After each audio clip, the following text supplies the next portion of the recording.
Welcome back to SMC. This is quickly becoming one of my favourite data packs that I've made for the channel so far. It's absolutely fantastic.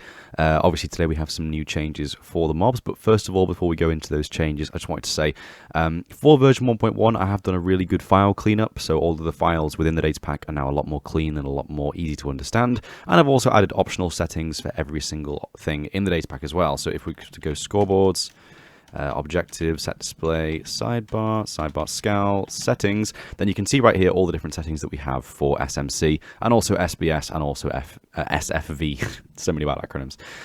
So yeah, we have bears 1, everyone sleeps 1, that's part of SBS, never mind, but we have more foxes, nether mobs, overworld wither skeletons, rainbow sheep, river dolphins as well. So all of the different settings that you can have within SMC, there's so many acronyms, I'm so sorry. All of the different things that you can have within SMC all now have configurable options. So if you like certain parts of the data pack but don't like others, then you can just simply turn them off by doing, for example, function, Scalibur, and then I believe the suffix is mob converter, and then of course we have settings, and then we have bears, more foxes, nether mobs, overworld wither skeletons, rainbow sheep, and also river dolphins.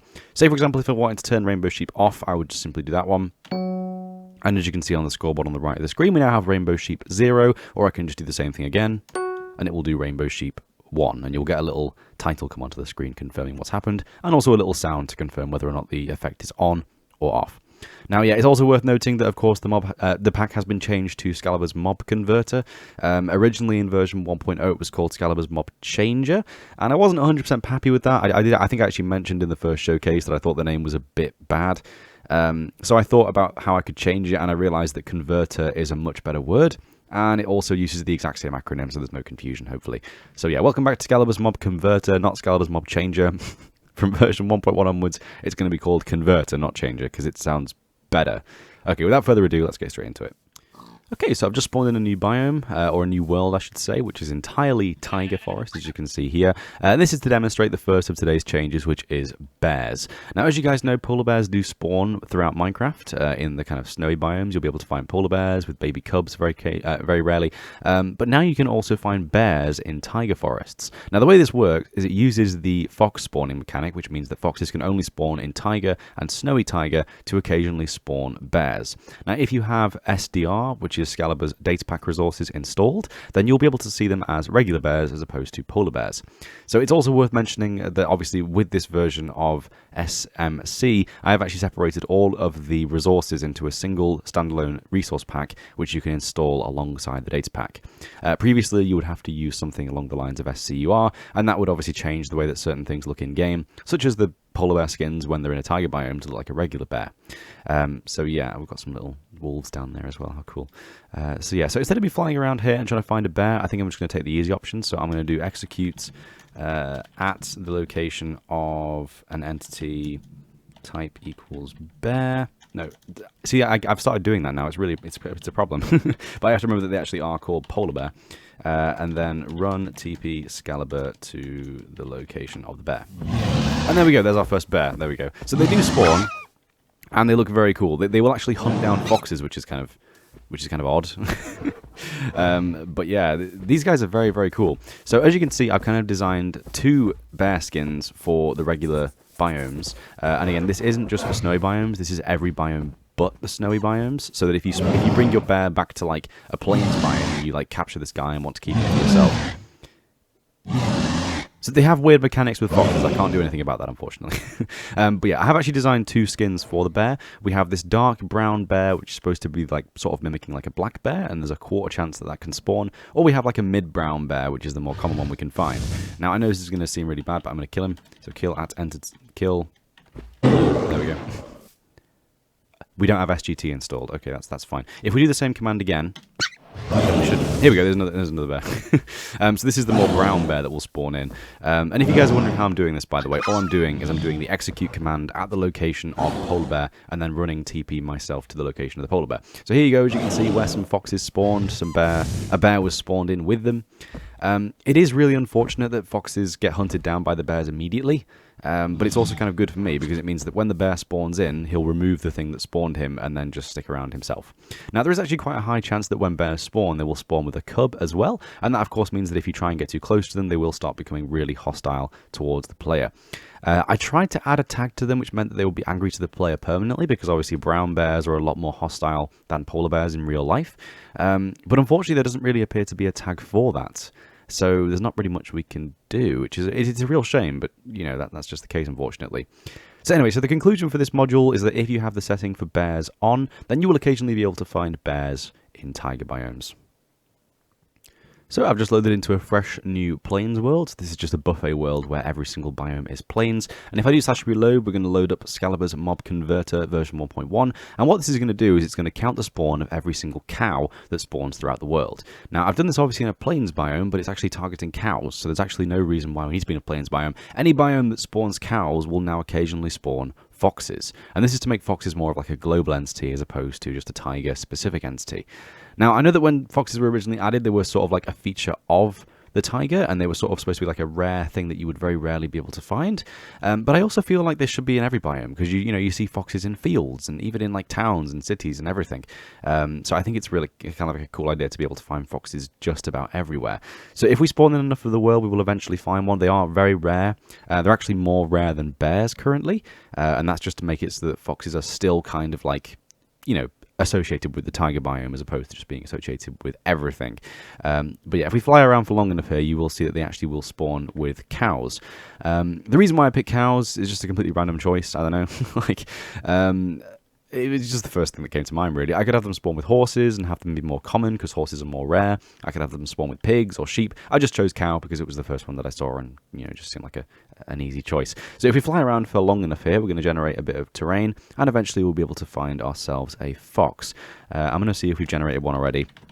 Execute at the location of an entity of type fox, and then do run TP Excalibur to that location. There we go. So we did actually already spawn one in.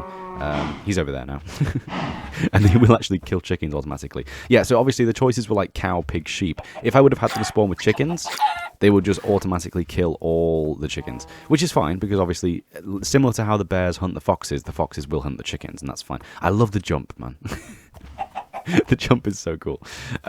But yeah, if you want to have foxes be unique to the taiga biome, you can always just turn this feature off. I'm not sure why he's not killing. That was so weird. He was just sort of like stalking him. That was so strange. You're right, buddy.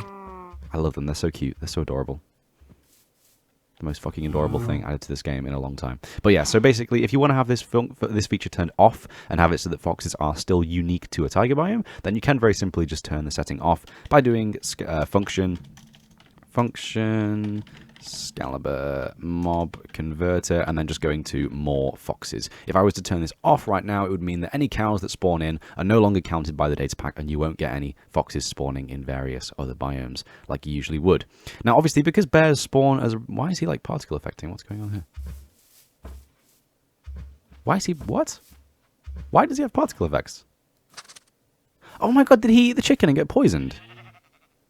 I think he ate the raw chicken and got poisoned. I didn't even realize that was a thing. Like, in Minecraft, if you eat raw chicken, you can occasionally get poisoned. I think he ate the raw chicken. I bet he's one-hit kill right now. No, he's not. Okay, never mind. I think he got poisoned from the raw chicken, though. That's very cool.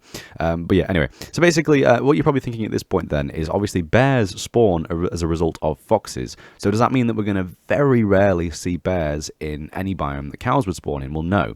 Because when this fox is spawned, he's spawned with the tag that the datapack assigns to entities that have already been checked, and therefore bears can't spawn at the location of newly spawned foxes. So bears will still be unique to taiga, but foxes can occasionally spawn just about anywhere. So next up, we're going to do something with sheep. Obviously, when you spawn sheep, usually in Minecraft, there is a chance that they can spawn in of one of a number of colours. So I think the colours currently are white, light grey, dark grey, black, brown, and occasionally you will very rarely find the 1% chance pink sheep.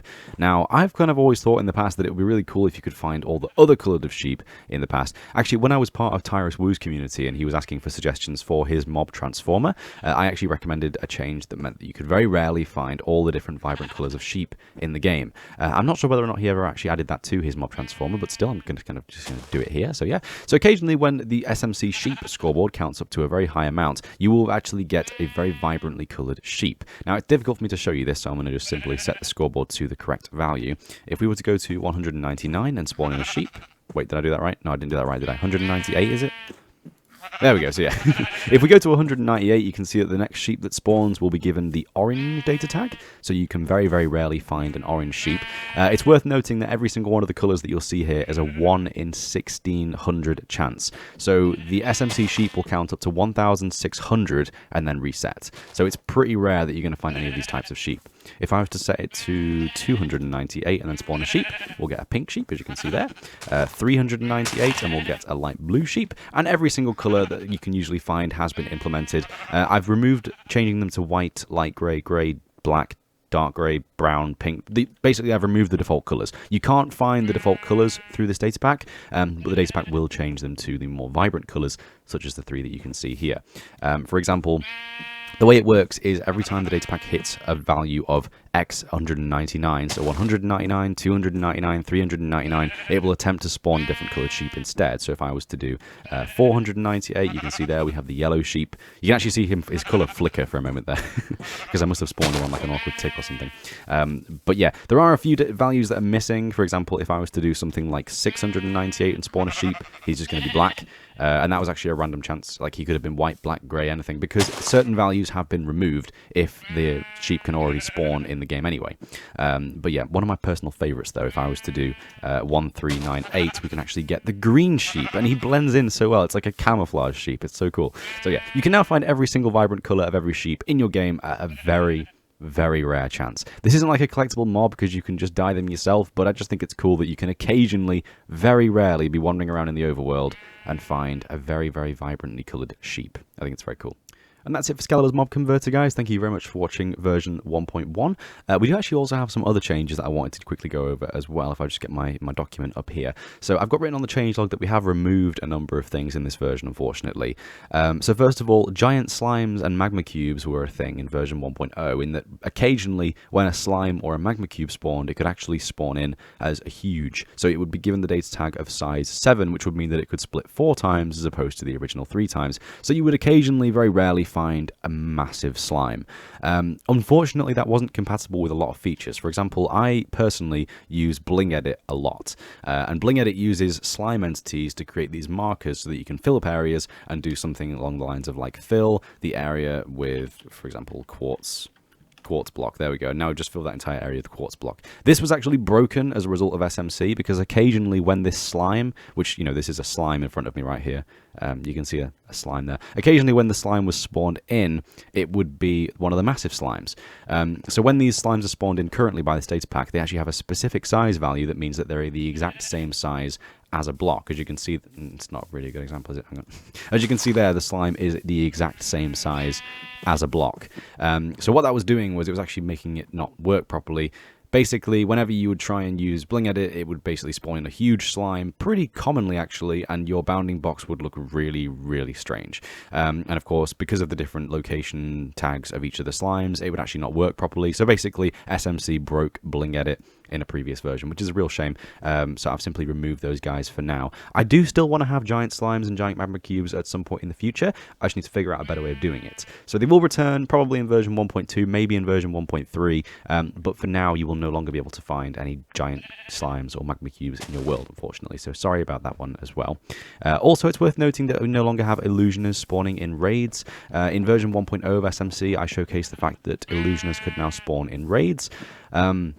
Unfortunately, there is actually a mechanic where if mobs spawn in raids or spawn near villages or join raids, then they basically get the raid mechanic, which is where they storm the village, kill villagers, pillage and celebrate and everything. Illusioners don't currently have that.